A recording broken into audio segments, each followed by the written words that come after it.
Selamat malam jemaat yang dikasihi Tuhan Yesus. Sebelum kita tidur, mari kita membaca dan merenungkan firman Tuhan. Sebelumnya mari kita berdoa. Ya Bapa dalam surga, terima kasih atas berkat dan penyertaan-Mu sampai pada malam hari ini. Kembali kami datang ke hadirat-Mu ya Bapa, akan membaca dan mendengarkan firman-Mu. Biar Roh Kudus-Mu yang menguasai hati dan pikiran kami, agar kami dapat mengerti dan firman-Mu dapat kami terapkan dalam kehidupan kami sehari-hari. Dalam nama anak-Mu Tuhan Yesus Kristus, kami telah berdoa dan mengucap syukur. Amin.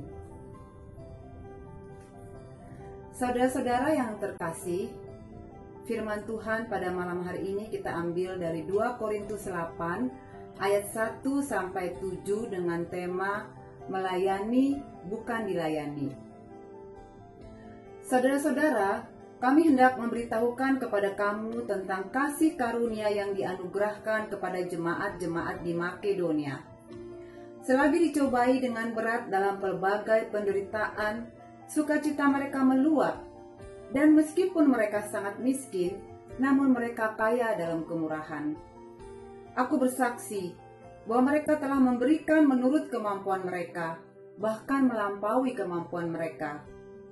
Dengan kerelaan sendiri, mereka meminta dan mendesak kepada kami, supaya mereka juga beroleh kasih karunia untuk mengambil bagian dalam pelayanan kepada orang-orang kudus.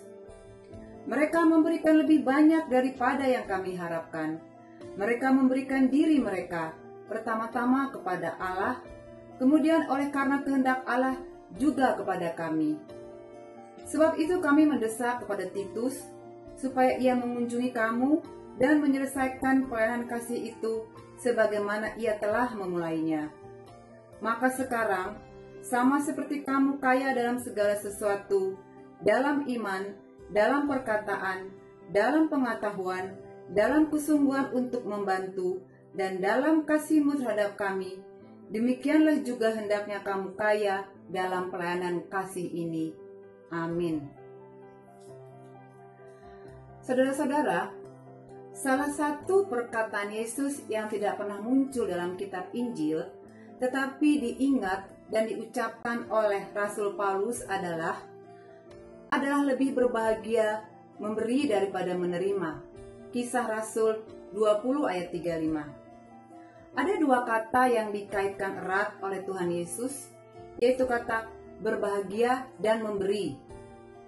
Dengan memberi engkau berbahagia. Dengan memberi, engkau diberkati. Ketika Tuhan berfirman adalah lebih berbahagia memberi daripada menerima, Tuhan Yesus bukan ingin mengatakan yang menerima tidak berbahagia. Bukan itu poinnya. Penerima tentu merasa senang dan diberkati.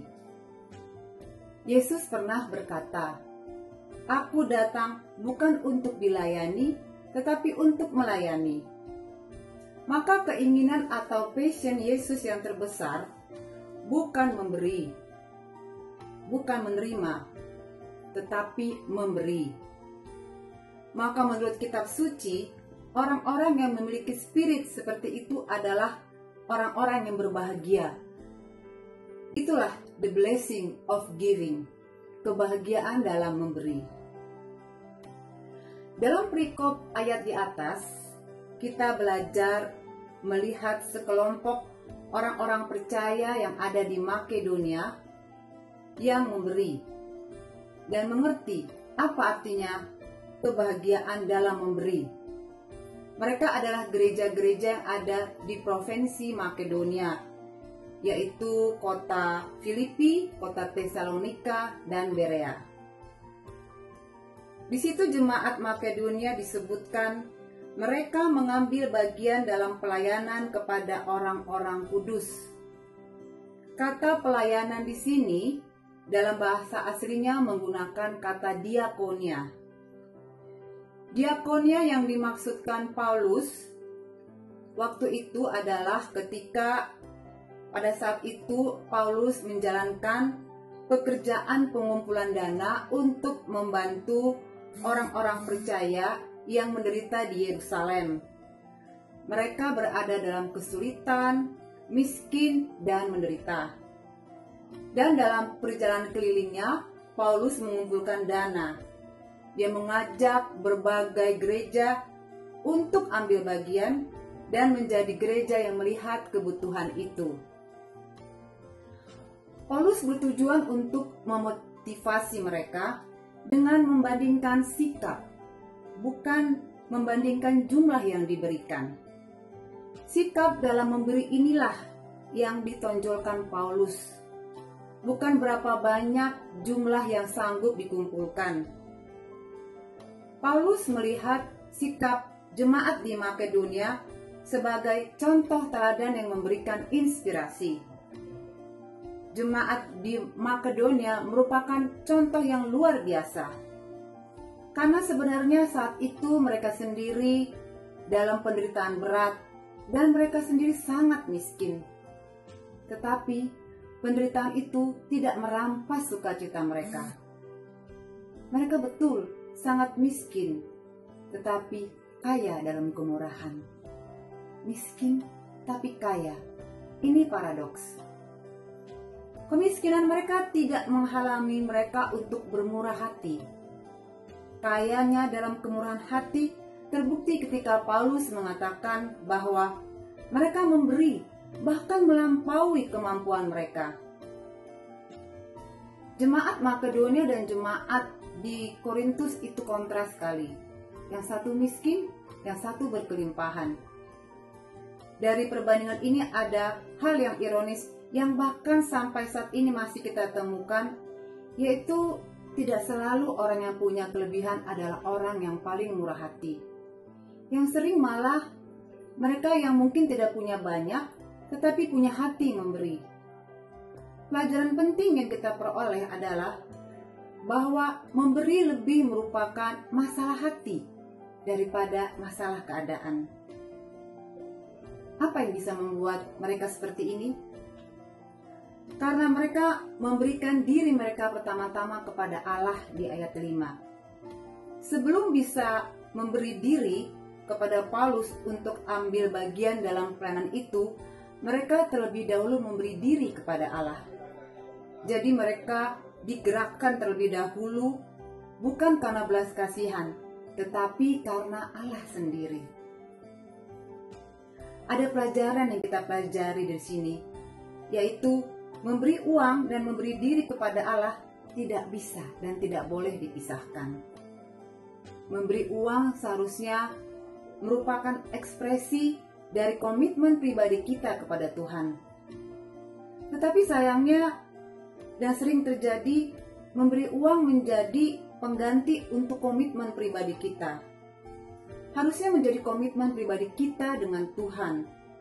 Tetapi tanpa sadar, kita sering mengganti komitmen pribadi kita dengan Tuhan. Dan Paulus tidak ingin jenis pemberian seperti ini.